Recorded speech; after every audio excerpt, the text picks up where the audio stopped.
You are listening to WIUR, and I'm your host, Ernest Patty, and welcome to your New York sports update. Excuse me. So, I hate to admit it, but the New York Yankees have been eliminated from playoff contention after losing a heartbreaking game last night. Um, you never want to see that happen as a diehard Yankee fan. Uh, I'm not happy. All the players are not happy. And yeah, I am kind of frustrated. So, anyway, as much as I don't want to relive uh, the whole ALDS championship here, we're going to relive it for a little bit. And then we're never going to talk about it again. We're going to lock it up, put it away, and just move on with our lives. We've got the New York Giants, see, they're midseason right now. We've got uh, we got the New York Jets. I don't know if I want to talk about the New York Jets. Maybe I will. Maybe I won't. I don't think they're any better than the Giants. We've got the New York Rangers coming up, and there's a lot to look forward to next season as a Yankee fan, as much as that pains me. Although I am happy that Boston has been eliminated. You know, it's not the same without the Yankees in there. But anyway, I digress. Let's get into it.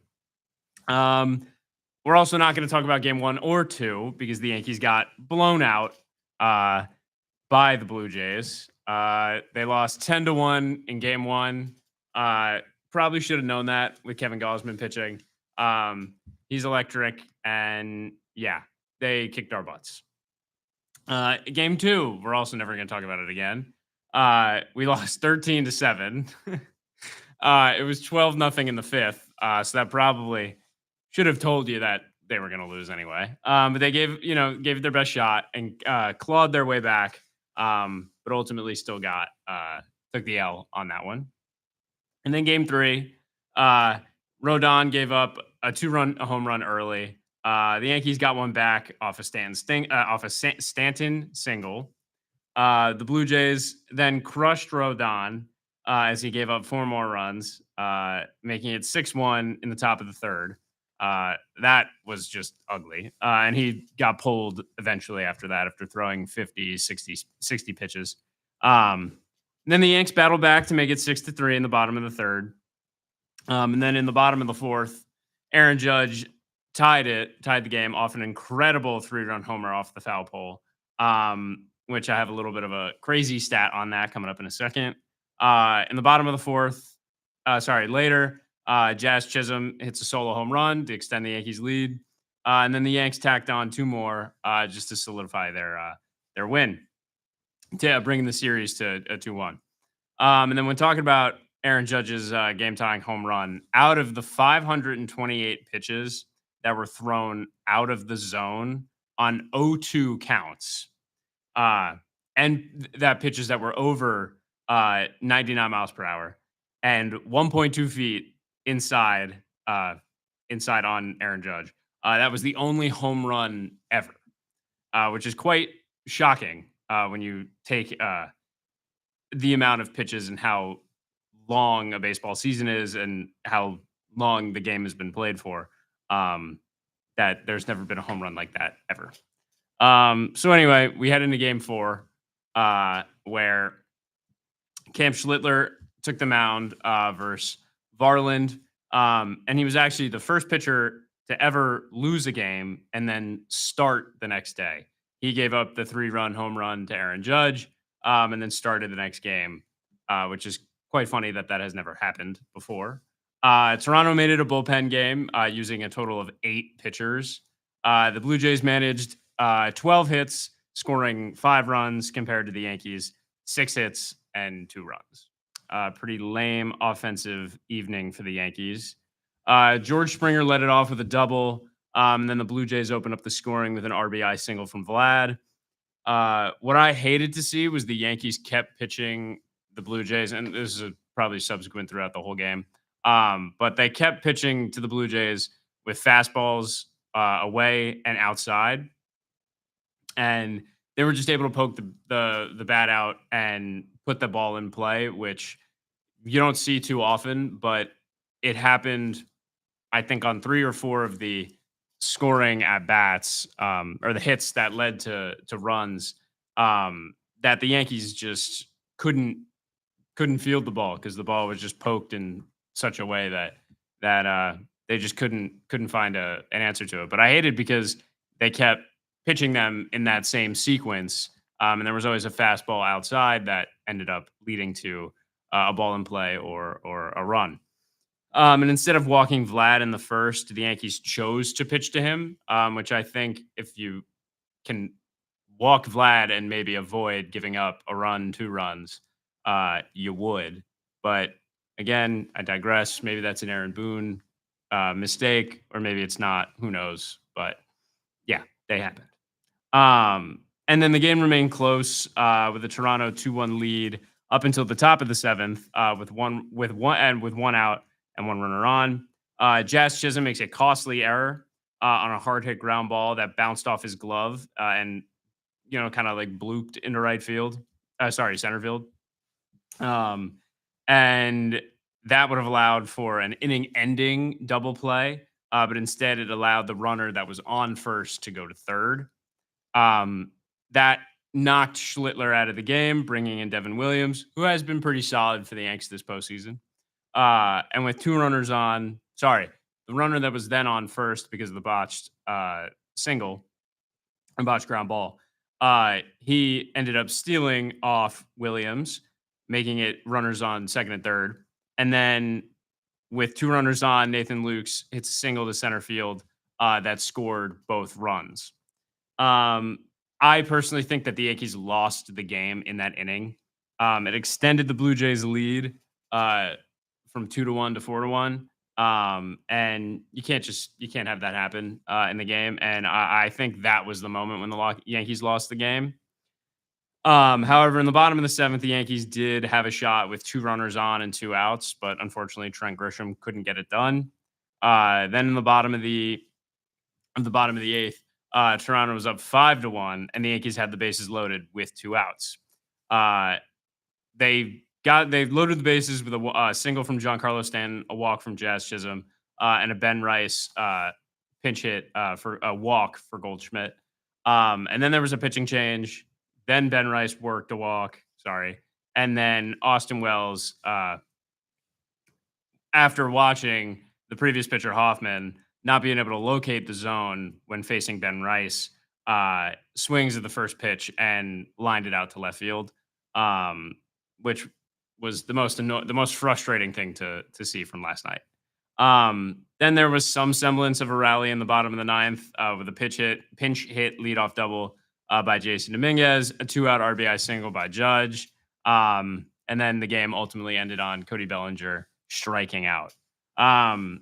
The only Yankees offense that was visible last night or amounted to anything was the Ryan McMahon solo home run, and then Aaron Judge in the bottom of the ninth hitting a RBI single.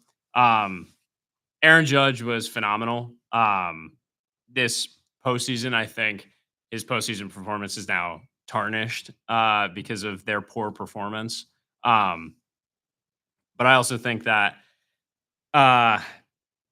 people are still going to be talking about how Aaron Judge is kind of missing in the postseason. I think that I will always remember this postseason because I think it was a point in time where people thought the Yankees could really do it this year after everything they've been through, and they just couldn't get it done. But I'll always remember it.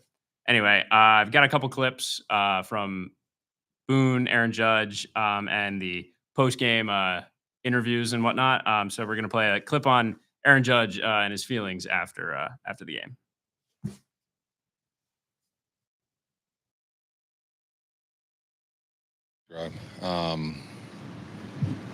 Yeah, we didn't do our job, didn't finish the goal. Had a special group in here of a lot of special players that made this year fun, but we didn't get the ultimate prize, so we came up short. It's tough to just. So that was Aaron Judge and his feelings, how he felt after yesterday's loss. I also felt the same way. I felt like a piece of me was ripped out, but the Yankees they'll be back. I have faith in them to get it done, at least in my time. He's Aaron Judge is one of the greats. He deserves a World Series ring at this point. So hopefully we'll see that in the next future, in the near future. But yeah, that one's done. Next, I want to talk about Aaron Boone a little bit. It's a little bit of a sore subject for Yankee fans right now because the Boones are the fans are upset with Boone's management these past few series and games leading up to the loss last night. Boone in the front office, they really rely on analytics a lot, and they don't let Boone manage the game by himself or with the other coaches. Um, he has a lot of he makes a lot of boneheaded decisions that sometimes don't make sense, like bringing in Nestor Cortez in the bottom of the ninth in game one of the 2024 World Series. And he hasn't pitched in months and whatnot, and things like that people really remember. Anyway, he's had a lot of those moments this season where he's pitched, hasn't taken a pitcher out when a pitcher needs to come out, and the matchups are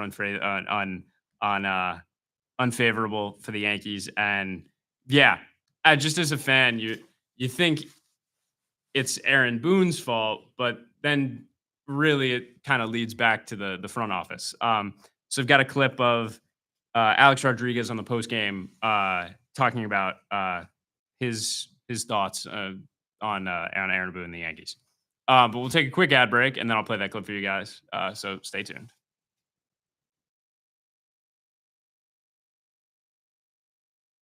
Radio. Hi, this is Anthony Carlo, TV news reporter in New York City and proud alum. If you're looking for a career in media, Iona is the place to be. From internships to real-world experience, Iona's media program is unprecedented. Take it from an industry professional who made it in the biz.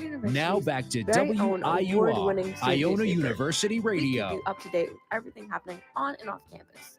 Want to know about the big game, the latest campus event? It's all in the Ionian. Join the conversation.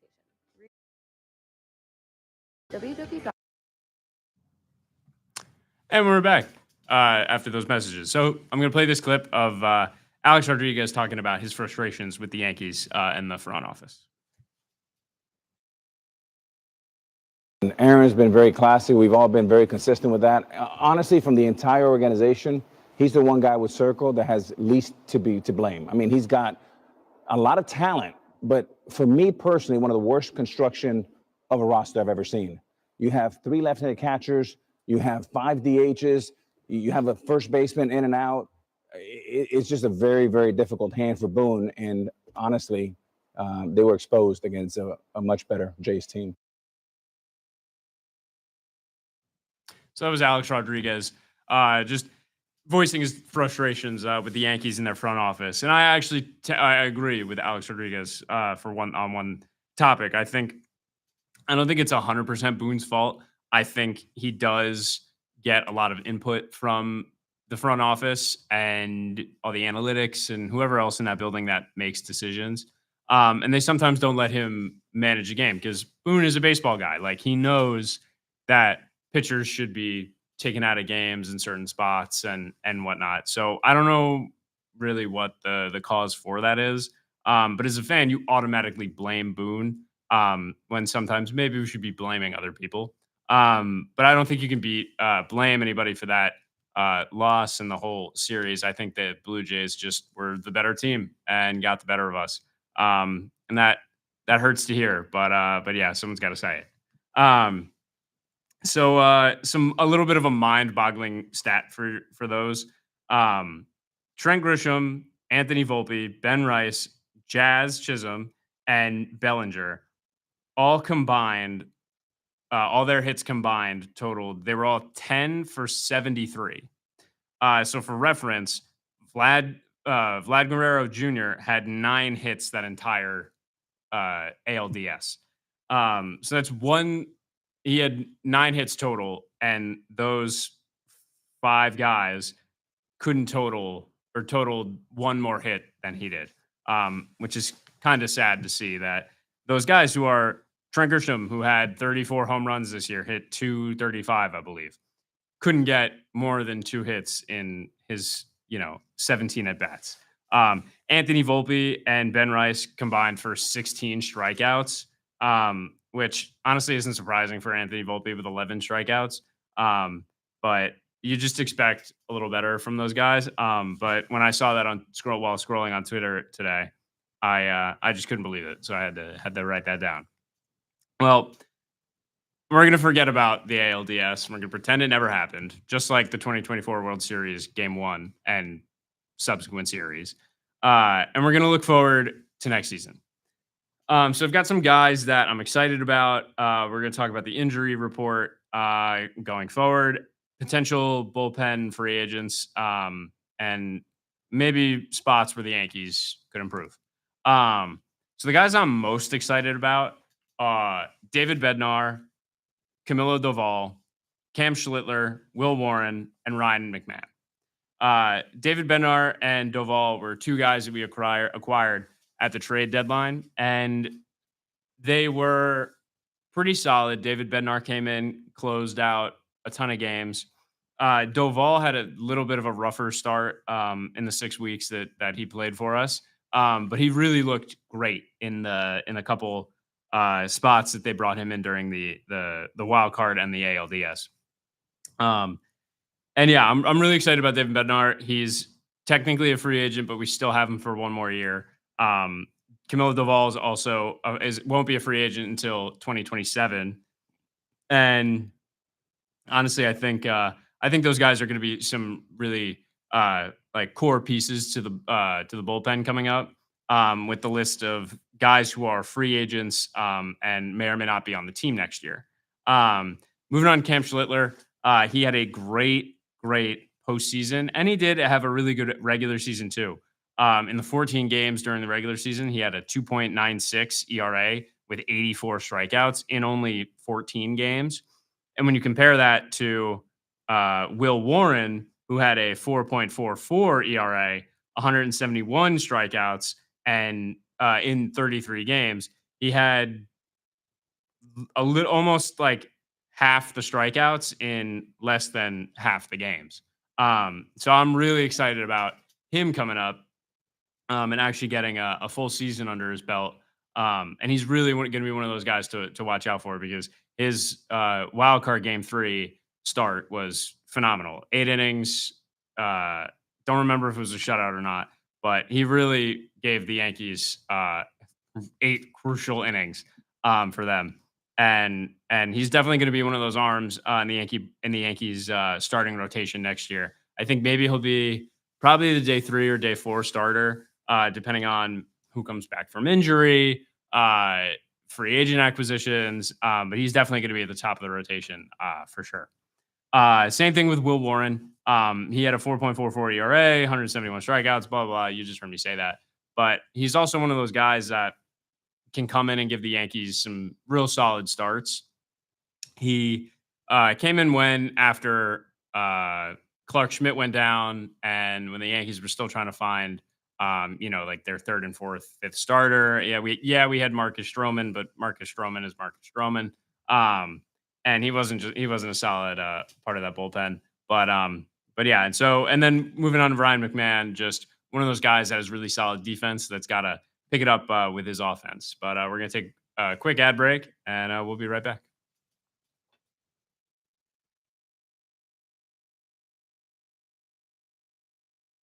This is WIUR Sports Radio. Hi, I'm Robbie Basil, president of WIUR Radio, and I hope you're enjoying today's show. Have you ever wanted to call the biggest games, the biggest moments for the biggest names for Iona Athletics? Then the newly founded WIUR Sports Radio is the place to be. Launched in January of 2025, our goal is to try and get broadcasters here at Iona an opportunity to learn, succeed, and get a chance to be on air. From getting to call the big moments at the Hack. Dinkins trying to go to the rack. Denied! Yafet Mundi! To seeing the crack of the bat at City Park. The line drive into left field, around third, and it kicks away. The Gales are going to win it in 10. We make those moments happen on our brand new WIUR sports radio platform on Mixer. If you're interested, feel free to reach out to me via email or to the rest of my e-board to join the club. We are WIUR Sports Radio, the new home of Iona Athletics. Now, back to the show on WIUR, Iona University Radio.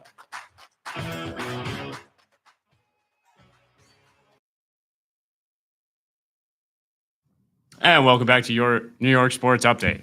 So we were just talking about the potential and the guys that I'm really excited about moving forward to the 2026 season, and the upcoming free agent list, and kind of the moves that the Yankees might have to make after or during the offseason and then up to the trade deadline next season. So we left off with the guys that I'm most excited about: Will Warren, Ryan McMahon. Ryan McMahon, again, one of those guys that the offense wasn't really there, but his stellar defense was there. And I'm really excited to kind of see him get a full season in New York. He still is under contract. Maybe they move him, maybe they don't. They are going to need a third baseman at some point. Maybe he's the answer, maybe he's not. But that was his first postseason ever. And to see him hit a solo home run last night, that was really encouraging. And he kind of stepped up, when the Yankees needed him. So I'm excited for him to get a full season in New York and see where that goes. The guys that are going to be coming off injury in 2026, Garrett Cole, the Yankees ace. It would be so great to see him back on the mound come spring training and the beginning of the season. Just one of those guys that the Yankees need, really. He's dominant. He's been dominant, and we'll be excited to see him come back. You got Clark Schmidt, maybe, because he did have to get Tommy John, I think, midway through the season. Can't remember if it was April or May. But he's going to be. He was one of those guys that was maybe the fifth starter, and he's going to have to come back at some point. And the Yankees are going to need him at some point. So he's maybe going to come back middle of the season next year, which would be nice to see him back on the mound. Oswaldo Cabrera, fan favorite. The guys love him.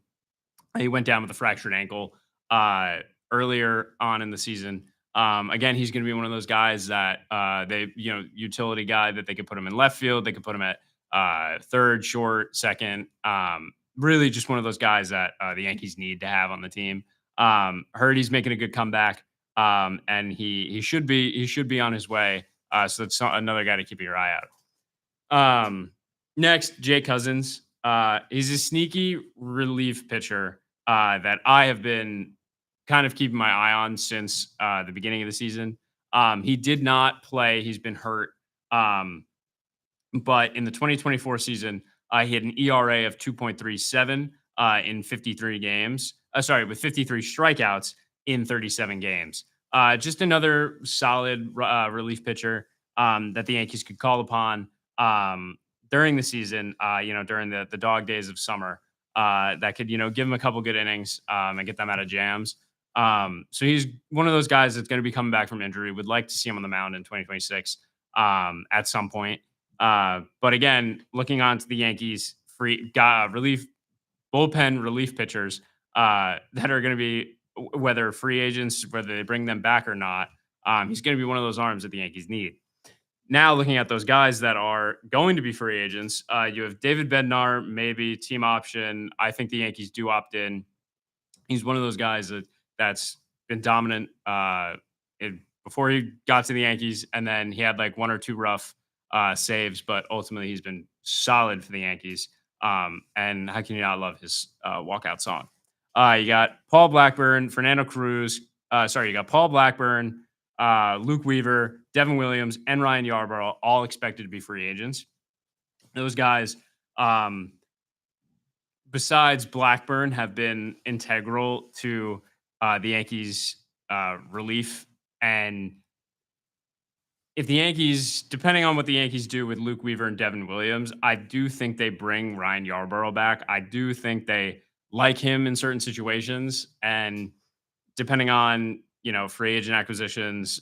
It'll be interesting to see. You have Camilo Doval, who's still on the team for one more year. Mark Leiter, who's also on the team for one more year. So those are guys just, the Yankees bullpen is going to look a little different come 2026.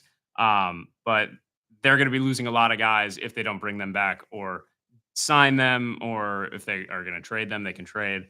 But yeah, definitely going to be kind of empty in the Yankees bullpen come 2026 if they don't get busy in the offseason. Now, the free agent position players that the Yankees are going to lose, maybe Cody Bellinger, Trent Grisham, and Jazz Chisholm. Cody Bellinger probably wants a long-term deal if it's going to be with the Yankees, or if it's going to, he's going to go play somewhere with a player option at some point. He's going to want a long-term deal. He's 30 years old, but I do think he's worth it. He's been pretty clutch for the Yankees, whether that's offense or defense. Trent Grisham has hit 34 home runs, batting .235 on the season. It's a career year for him. And the Yankees don't have a center fielder without him. Yeah, Cody can play center, but then who's going to play left? So I think the Yankees should consider bringing back both of them. Now, Jazz Chisholm was the Yankees' third baseman for a little bit. Then he moved to second base, and that's where he stayed. I do think the Yankees sign him again. But he's 27. He's going to be expecting a big contract.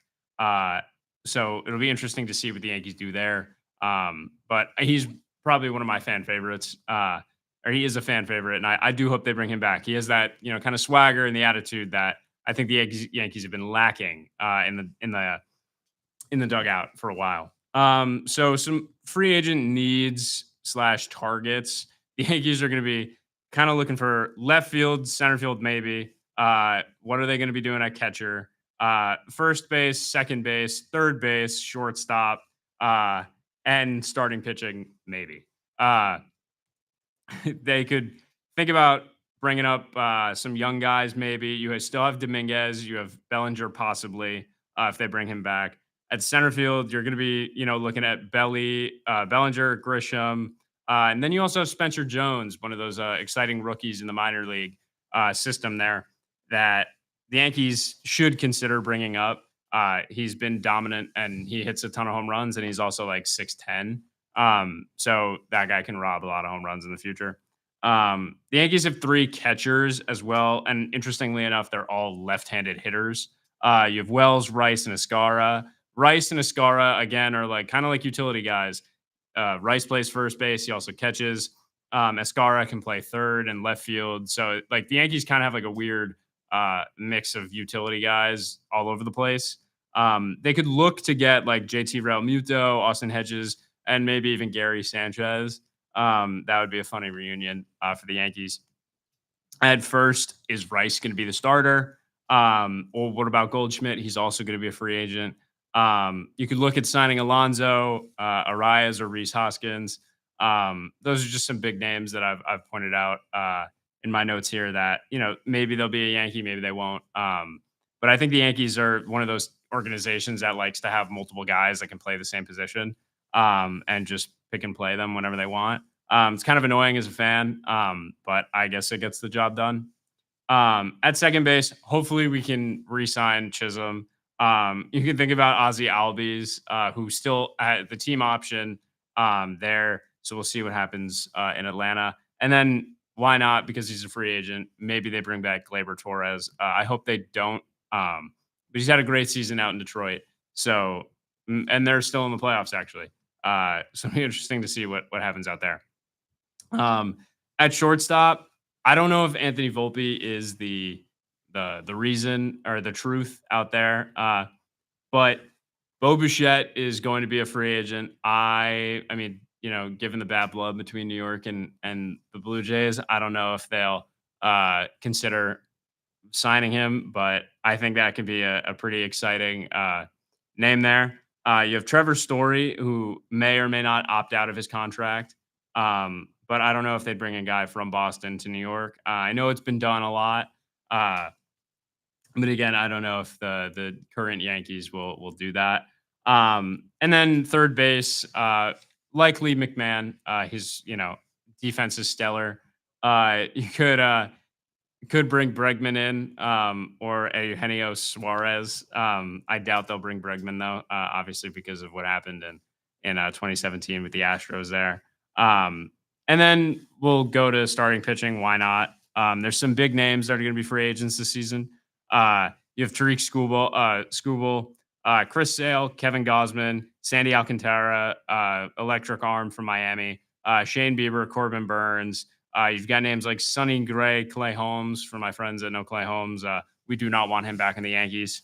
Lucas Giolito, Taijuan Walker, Jameson Taillon, another former Yankee, Sonny Gray, a bunch of names. Not really sure if the Yankees will be aggressive in the starting pitching with Cole coming back from injury. You still have Max Fried, Carlos Rodon, big names, and you have Cam Schlittler. So it'll be interesting to see what the Yankees do there. But I think these are all maybe possible, guys you could see in pinstripes next season. And I mean, as a fan, I think this is kind of one of the most interesting times to be a Yankee fan. You've got Aaron Judge, who's electric. Hopefully he's the next MVP. I don't see why he wouldn't be the next MVP, but some people think differently. But I think we're witnessing one of the greatest baseball players to walk the earth. I know we didn't see Babe Ruth, or I didn't see Mickey Mantle, but I think he's like the Jordan of our timeline. Like he's, we have LeBron in basketball, but we've got Aaron Judge. Even though those two aren't really comparable, but I think Aaron Judge is probably one of the best baseball players, and if he doesn't get a ring, it'll be a shame. I know, World Series ring is really hard to come by these days. But I have faith in the Yankees front office maybe getting it done. I'd really like to see them get aggressive. And I don't know, maybe Aaron Boone will be our manager next year. Maybe not. Aaron Boone at the end of the game last night was asked if he thinks he'll be the next or if he'll be back here next season. So here's him on his thought.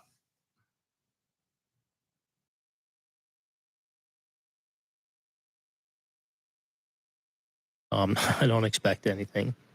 No, I'm under contract, so no, I don't expect anything. No. Yeah, so it's Aaron Boone. It'll be interesting to see what happens next season, and hopefully the Yankees get a little aggressive and we can pull it out. Anyways, that's it for me. If you're interested, the New York Giants are playing the Philadelphia Eagles tonight. But anyway, for WIUR, I'm Ernest Patty.